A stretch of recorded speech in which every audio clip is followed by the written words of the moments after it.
Good evening to all. Today we are having this APPSC Group 1 History Mains Art Answer Writing Session orientation. It doesn't mean that we are going to deal each and every topic today or each and every topic will be dealt from today onwards. This is a brief introduction for your history answer writing session. ఏపీపీఎస్సిలో descriptive answers ఎట్లా రాయాలి, Indian history కావచ్చు, AP history కావచ్చు, వీటిలో ఎట్లా రాయాలి అనే దానికోసం ఇది ఒక ఓరియంటేషన్ క్లాస్ మాత్రమే. డీటెయిల్డ్గా మా క్లాస్ రూమ్లో, మా రెగ్యులర్ క్లాస్ రూమ్లో ప్రతి క్వశ్చన్, ప్రతి చాప్టర్ డీల్ చేయడం జరుగుతుంది. Today I will be dealing with the syllabus of Indian history and the questions which appear in Indian history section. అట్లాగే AP history and questions, AP history syllabus and the questions you get. Why we deal with syllabus? Syllabus ఎందుకు చదువుకోవాలి, syllabus ఎందుకు discuss చేయాలి అనేది మొదలు మాట్లాడితే scope of the syllabus అని మాట్లాడుతుంటాం. Scope means you may have one word with the in the syllabus, but if you don't understand the scope of that word or the part of that syllabus, you will not be able to study pinpointedly. స్పష్టంగా చదువుకోవడానికి సిలబస్లో ఉన్న ప్రతి అంశానికి సంబంధించిన scope మీకు అర్థం కావాలి. That is why first I'm going to deal with the scope of the syllabus. Let's begin with Indian history.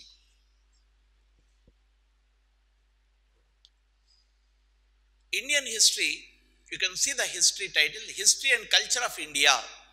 Culture అనగానే మనం చాలామంది ఒక నోషన్లో ఉంటాం, మామూలుగా అడ్మినిస్ట్రేటివ్ విషయాలు ఏం రావు, ప్రిలిమ్స్లో కూడా మెయిన్స్లో కూడా. ఈ wrong notion వదులుకోండి.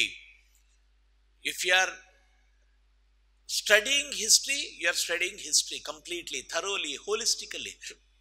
Not that they will not ask anything about administration. I will show you some questions which are related to other aspects, that is economy, market, but not culture. So we have to rigorously study. That is the mantra for your examination. So here we are talking about history, culture of India. The first topic is prehistoric cultures in India. Indus Valley, first prehistoric cultures in India. What do you mean by prehistoric cultures? Prehistoric cultures means we are talking about the Stone Ages up to Neolithic, and even under Neolithic you have Megalithic age. We are talking up to here. శిలాయుగాలు, శిలాయుగాల్లో చివరిగా వచ్చే కొత్తరాతి యుగం, కొత్తరాతి యుగంలో భాగంగా వచ్చే బృహత్ శిలాయుగం గురించి కూడా చదువుతున్నాం. That is pre history. So just pre historic cultures in India అనగానే మనకు చాలామందికి అసలు ఆ శిలాయుగాల మీద ఎంత చదవాలో స్కోప్ తెలియదు. But you may get a question on this. For example, you may get a question on rock art of India. శిలా చిత్రాలు మధ్యరాతి యుగంలో కానీ, కొత్తరాతి యుగంలో కానీ వస్తున్న శిలా చిత్రాలు కావచ్చు, రాతి మీద చెక్కుళ్ళు కావచ్చు, what we call as petroglyphs, ఇవన్నీ కూడా part of the prehistoric cultures. Then megalithic culture, that is బృహత్ శిలాయుగం నాటి సంస్కృతి. అంటే ఏంటది? It's a burial culture. అటువంటివన్నీ కూడా ఈ టాపిక్లో స్కోప్ ఉంది.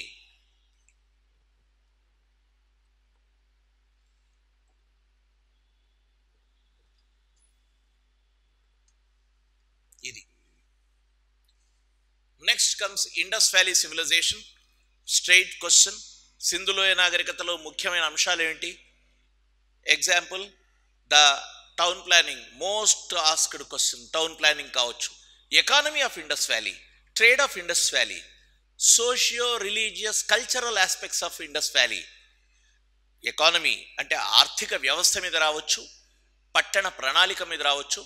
Socio cultural and religious aspects of Indus valley. సామాజిక, సాంస్కృతిక, మతపరమైన పరిస్థితులు సింధులోయ నాగరికత మీద ఒక క్వశ్చన్ కావచ్చు. ఈ 3 క్వశ్చన్స్ దీంట్లో scope. Otherwise they may ask, సింధులోయ నాగరికత ఎట్లా మొదలైంది, ఎందుకు అంతమైంది? What are the reasons for the rise of the first urbanisation in India, that is Indus valley civilisation, and the reasons behind the decline of Indus Valley civilization. This can be a question.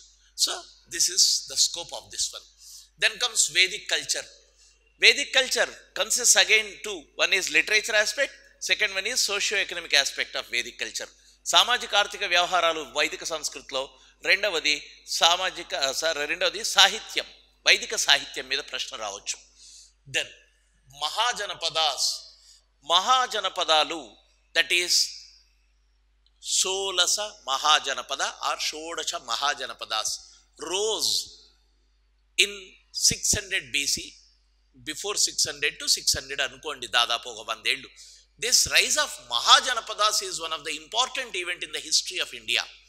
ఈ మహాజనపదాల పుట్టుక వల్లే మనకు next రాజ్యాలు ఏర్పడ్డాయి.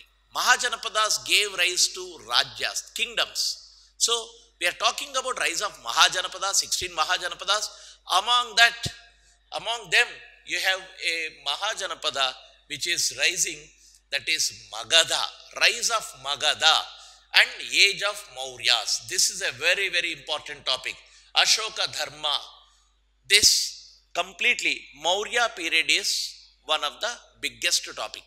In that you may get the cultural conditions of Mauryan period, religious conditions of Mauryan period, Ashoka's edicts, rock edicts, అశోకుడి శిలాశాసనాల మీద వ్యాసం,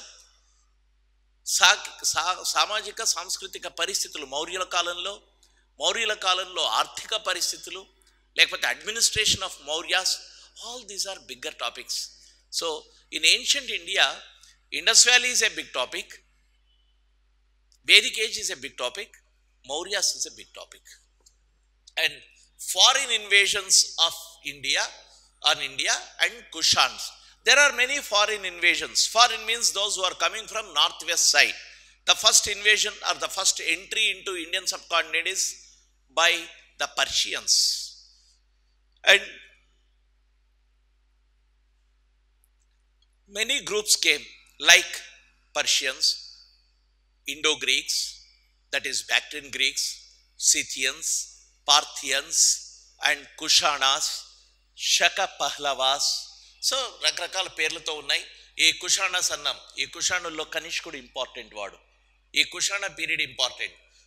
మౌర్య పీరియడ్లో మేజర్ క్వశ్చన్స్ చెప్పాను. కుషాణాస్లో కనిష్క పీరియడ్ ఇంపార్టెంట్, కనిష్క గురించి అడగొచ్చు. Then comes in Indian history Satavahanas. Very very interesting thing is in Telangana history or Andhra history, state histories, in both the Telugu states you study Shatavahanas as part of state syllabus, but in Indian history also Shatavahanas is there. So if you are preparing thoroughly for Shatavahanas, you can score in Indian history too and Telangana history or Andhra history, ఏదైనా కావచ్చు. State హిస్టరీస్లో మీకు ఆంధ్రప్రదేశ్ హిస్టరీలోను తెలంగాణ హిస్టరీలోను శాతవాహనుల చరిత్ర ఉంది. Indian హిస్టరీలో కూడా శాతవాహనుల చరిత్ర ఉంది. ఆ రకంగా అది ఉపయోగపడుతుంది. Sangam age in South India. Sangam ఇది నీకు తమిళనాడు ప్రాంతంలో, కేరళ ప్రాంతంలో ఉన్న cultures. Sangam is the period which is taken with the denoting of literature.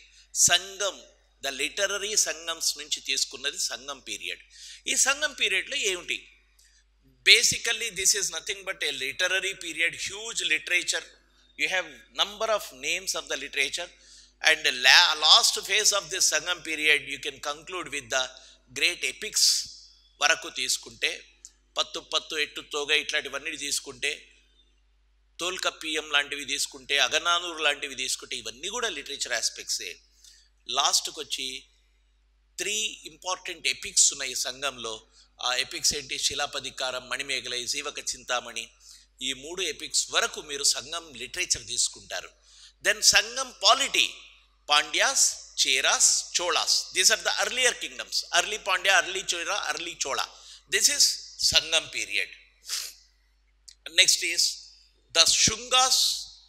శుంగాస్ is a minor dynasty coming after Mauryas.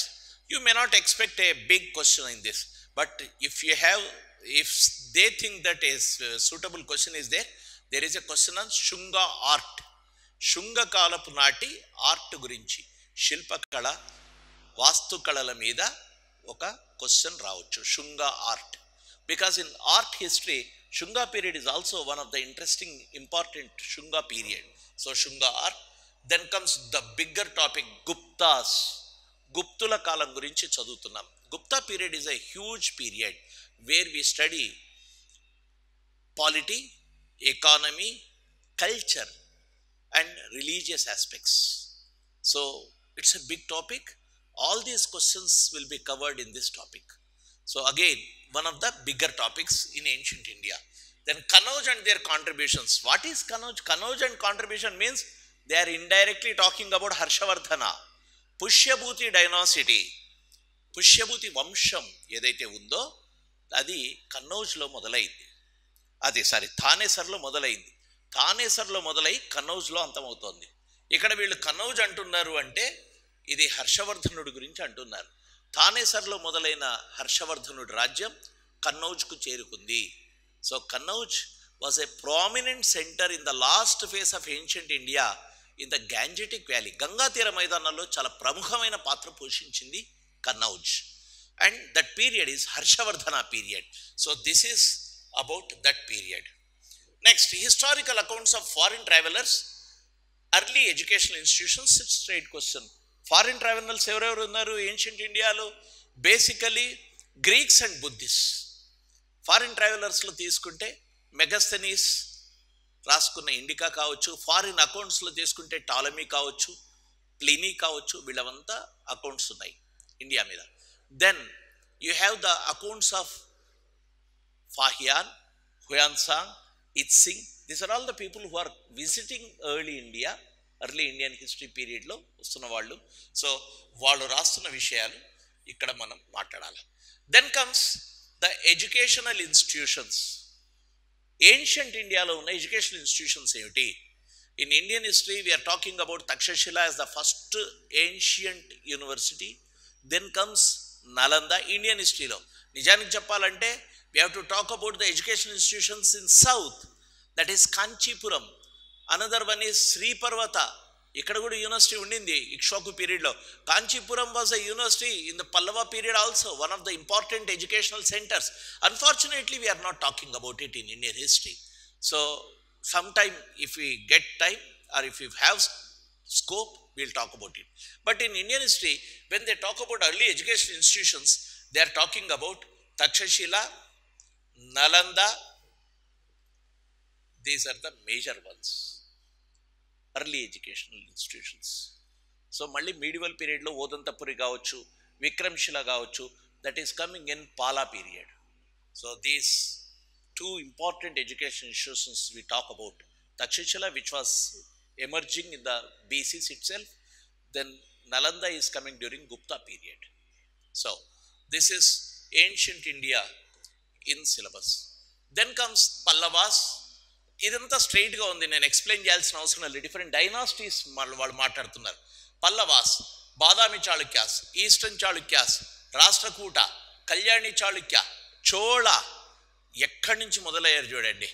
This entire period is from 7th century నుంచి మొదలు పెడితే, 6th 7th century నుంచి మొదలు పెడితే Kalyani Chalukya that is 12th century వరకు తీసుకుని వచ్చారు.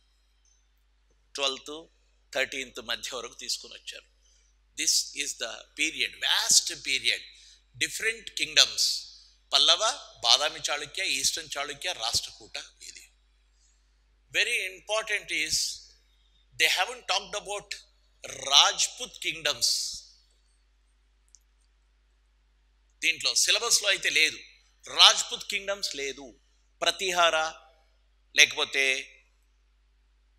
మీకు చహమన, ఇవేవి ఇక్కడ కనిపించట్లేదు. చూద్దాం మళ్ళీ ముందు ఎక్కడన్నా కనిపిస్తుందేమో. ఇక్కడ లేదు. Then next is, this is about different dynasties of medieval India from Pallavas to Chola. Then comes socio-cultural contributions, language, literature, art and architecture. Socio-cultural contributions, language, literature, art and architecture. Sorry, this is part of this. ఇది చూడండి, దీనికి వేసుకోవాలా. ఈ socio cultural contributions, language, literature, art and architecture of these dynasties they are talking about. Okay, నేను ముందు చెప్పిన దాని ప్రకారం అవి డీటెయిల్గా చదువుకుంటే ఆటోమేటిక్గా ఇవన్నీ కూడా వాటిలో కవర్ అవుతున్నది. నెక్స్ట్ ఈస్ ఢిల్లీ సల్తనత్. If you say this as one section, ఇది అంటే ఇది మీడివల్ ఇండియాలో ఇది ఒక సెక్షన్ అనుకుంటే ఇది ఇంకొక రెండవ సెక్షన్గా మారుతుంది. ఢిల్లీ సల్తనత్, అడ్వెంట్ ఆఫ్ ఇస్లాం, అండ్ ఇది సల్తనేట్స్ అని రాయకండి, సల్తనత్, advent of Islam and impact, religious movements like Bhakti, Sufi, it's. ఇది ఇక్కడ నుంచి మొదలు పెడితే growth of vernacular languages, script. సరే, ఢిల్లీ సల్తనత్, again this we are talking about the North Indian history. Delhi sultanate అన్నాం, స్లేవ్ డైనాసిటీ నుంచి మొదలు పెడితే ఒక మళ్ళీ మొఘల్ డైనాసిటీస్ వచ్చే వరకు మనకు 5 వచ్చాయి. లోధీస్ వరకు, స్లేవ్స్, ఖల్జీస్, తుగ్లక్స్, సయ్యద్స్, మోదీ, సయ్యద్స్, లోఢీ, ఈ ఢిల్లీ సల్తనత్ ఇది చూసుకొని, ఈ ఢిల్లీ సల్తనత్లో advent of Islam and its impact, ఏ రకంగా డిఫరెంట్ కల్చరల్ రిలీజియస్ మూమెంట్స్ వచ్చాయో అవంతా కూడా చూపిస్తున్నారు. దెన్ ఇక్కడ ఉంది different periods. There are important activities in different periods. For example, if you talk about Khalji, you have Alauddin Khalji's reforms. If you are talking about Muhammad bin Tughlaq, you have his reforms too. Then you have different aspects of this one architecture. అంటే ఢిల్లీ సల్తనత్ పీరియడ్లో వాస్తుకళ ఉంది, కుతుబ్ మినార్తో మొదలవుతుంది, లోధీల Tomes వరకు end అవుతుంది. So Qutub Minar to Lodhi period, you have different architecture in North India. This is the contribution of Delhi Sultanate to art and architecture of India. So religious movements like Bhakti, Sufi and influence. Idi inkokati. Idi completely we are talking about the Bhakti movement. Bhakti movement is one of the important phase of Indian history. Bhakti movement starts with Ramanuja for me, not Shankaracharya. Shankaracharya is not a Bhakti movement ku rendu lakshanalu unnai. Bhakti movement is not just religion. Bhakti movement is social reform too. Bhakti movement is taking the religion to the people. Bhakti movement is making the disparities less. That is why I start with Ramanuja, who has said that everyone is eligible for moksha. Caste విషయంలో Ramanujacharya's contribution is there. అట్లే Ramanuja and his followers, then Madhavacharya, then other Ramananda, Kabir, Nanak, వీళ్ళందరూ కూడా మనకు భక్తి మూమెంట్లో వస్తున్న వాళ్ళు, భక్తి సాంప్రదాయంలో వస్తున్న వాళ్ళు, వాళ్ళ గురించి చదువుకోవడం, వాళ్ళ కాంట్రిబ్యూషన్ చదువుకోవడం మనం important. Next comes growth of vernacular language, scripts, literature, fine arts, socio-cultural conditions of Kakatiyas. Fine arts వరకు ఒకటి, వీళ్ళు సిలబస్ నీట్లు కలిపేశారు, అది సమస్య. ఇది growth of vernacular languages, scripts, literature, fine arts, ఇంతవరకు ఒకటి తీసుకోండి. Then socio-cultural conditions of Kakatiyas, Vijayanagaras కాదు, Bahmanis, Qutub Shahis and contemporary South Indian kingdoms. This entire story is again your state history syllabus 2 in Indian history. That is Kakatiya, you are studying in state history. Bahmani, Vijayanagara, detailed ga chadivedi manam state history lo. So all South Indian dynasties they have put here in this topic. This is medieval India. Then comes other part of medieval India, Mughals. Under Mughals, we are talking about Mughal administration, socio-religious life, cultural developments. Up to here, it is Mughals. Then comes Shivaji and Maratha Empire. ఇక్కడికి ఇంకొకటి, మీరు syllabus ఉంటే మీరు break చేసుకోండి, chapters అర్థమవుతాయి. Shivaji and Maratha Empire is another one. Then comes advent of Europeans in India, starting from Portuguese we have total 5 important European colonialists coming to India. 5 మంది వలసవాదులు వచ్చారు మన భారతదేశంలోకి. ఆ 5 మంది వలసవాదుల గురించి ఇక్కడ చదువుతాం. కలోనలిస్టులు, that is Portuguese, English, French, ఇంకా డానిష్, ఇట్లా మొత్తం 5 వాళ్ళ గురించి మనం చదువుతున్నాం. They trade practices, rise of East India Company and its hegemony. Out of these European companies, we are seeing the emergence of one company, that is East India Company, that is British East India Company. There are other East India companies too. Where East India Company kuda unnai. BEIC, British East India Company antunnam. We are seeing the BEIC, British East India, rise of British East India Company and its hegemony. అది ఎట్లా ఆధిపత్యాన్ని సంపాదిస్తుందో చూస్తున్నాం. Then changes in administration, social and cultural spheres, role of Christian missionaries. ఇక్కడ నుంచి వచ్చేసరికి east India కంపెనీది మొత్తం టాపిక్ ఇది. ఇది వచ్చేసరికి కమింగ్ ఆఫ్ యూరోపియన్స్ వరకు ఉంది. ఇక్కడ నుంచి మరాఠా, శివాజీ అండ్ మరాఠా. ఇది వచ్చి Mughal. Divide your syllabus like this. ఈ కన్ఫ్యూజన్ ఇట్లా పారాగ్రాఫ్ రాసిన దగ్గర మీకు చదువుకోవడం కొద్దిగా కష్టం అవుతుంది. దెన్ మోడర్న్ హిస్టరీలోకి వస్తున్నాం. Rise of British rule in India from 1757 to 1856. Land revenue settlement, permanent settlement, Ryotwari, these are all land revenue related aspects. Then Mahalwari, this is ఇక్కడి వరకు rise of British rule in India. ఇది this is about their revenue reforms, revenue activities, how they have devised their revenue policies. రెవెన్యూకి సంబంధించిన policies ఏ రకంగా చూసారో అది ఇక్కడ చూస్తున్నాం. తర్వాత 1857 revolt and its impact, you can see here up to here. 1857 impact. Then education, growth of education, press, cultural changes. Direct impact లేదు. ఈ టాపిక్ని ఇట్లే తీసుకోండి. 1857 రివోల్ట్ అండ్ ఇట్స్ ఇంపాక్ట్గా తీసుకోండి. Then growth of education, growth of press, growth of then cultural changes happening in India. This is one. Next, rise of national consciousness and changes. ఈ హెడ్డింగ్లో rise of national consciousness. Then socio religious reform movements in 19th century. And they have given the list here. Socio cultural religious reform movements. ఇది list అంతే, ఇంతకు మించిన list కూడా ఉంది.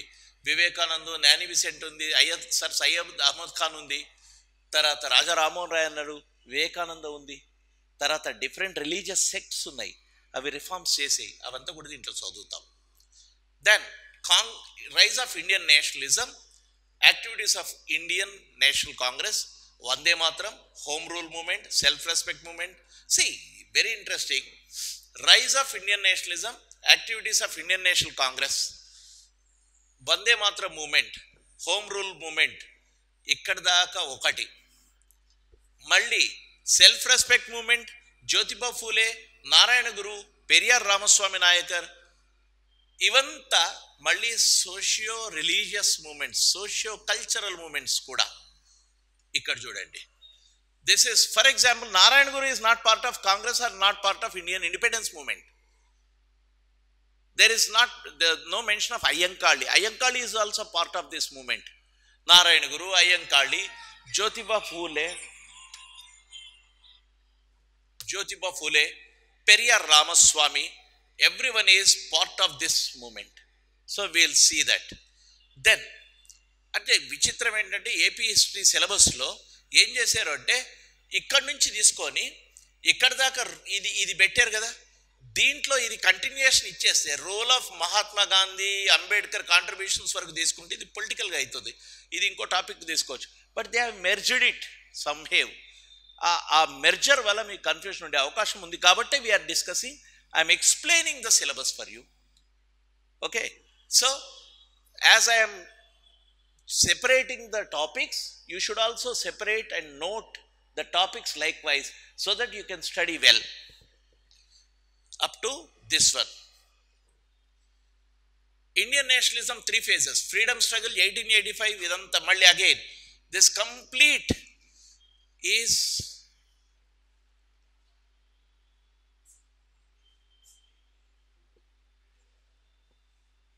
ego. Up to here, you will see direct impact of Indian national movement. You are talking about different phases in Indian national movement. Again, peasant, women, tribal, workers movements. This is another topic. Role of different parties in freedom struggle is different topic. ఈ peasant struggle ఏదైతే ఉందో ఇదంతా కూడా ఇంకా for example if we're talking about the tribal movements, ఈ tribal మూమెంట్స్కు మీరు 1800s నుంచి ఎర్లీ 1800s నుంచి ఏ ఏ మూమెంట్స్ ఉన్నాయో అవంతా మాట్లాడుకుంటాం. అది పైన టాపిక్కు సంబంధం లేదు, 1920 1947 సంబంధం లేదు, ఇంకా ఏ అంతా ఉంది. కానీ గమ్మత్ ఏంటంటే ఇవి మిక్స్ చేయడం వల్ల కన్ఫ్యూజన్ ఉంది. Don't you have the tribal movements before this phase? మనకు దాని గురించి అడిగే అవకాశం ఉంది. Workers movement definitely it's a modern phenomena. So peasant, women, tribal, workers movement has a larger scope which is starting from 1800s. ట్రైబల్కి, పీజెంట్కి you have a larger scope. 1800s or 1900s వరకు ఉన్నవి ఉన్నాయి. Workers movement you are talking in the 20th century, that is early 1920s 1910s అప్పుడు ఉంది. అక్కడ నుంచి మొదలై మనం వర్కర్స్ మూమెంట్ 1947 వరకు మాట్లాడతాం. Women's movement is also 20th centuryలో మనం మాట్లాడుకుంటాం. కానీ పీజెంట్ ఇది we will read part of this Indian nationalism and above all part of the entire Indian history, late medieval period నుంచి మోడర్న్ పీరియడ్లో ఇది వస్తుంది మనకు డీటెయిల్డ్గా. Then comes role of different freedom parties in freedom struggle, local and regional movements, inter-religious unity and communalism. These are all various variety topics. Then comes this parties, independence and partition of India, India after independence, rehabilitation after partition, linguistic reorganization. This is post-independence history. So we have to read starting from prehistoric times to post-independent histories అవుతున్నాం. What is the scope of this syllabus? If you see UPSC syllabus, you have the same syllabus. That is prehistoric period నుంచి మొదలు పెడితే post independent India వరకు, అంటే post 1947 వరకు, post 1947 events కూడా మనం study చేస్తున్నాం. That is what they have done with this syllabus. This is the syllabus of Indian history for APPSC.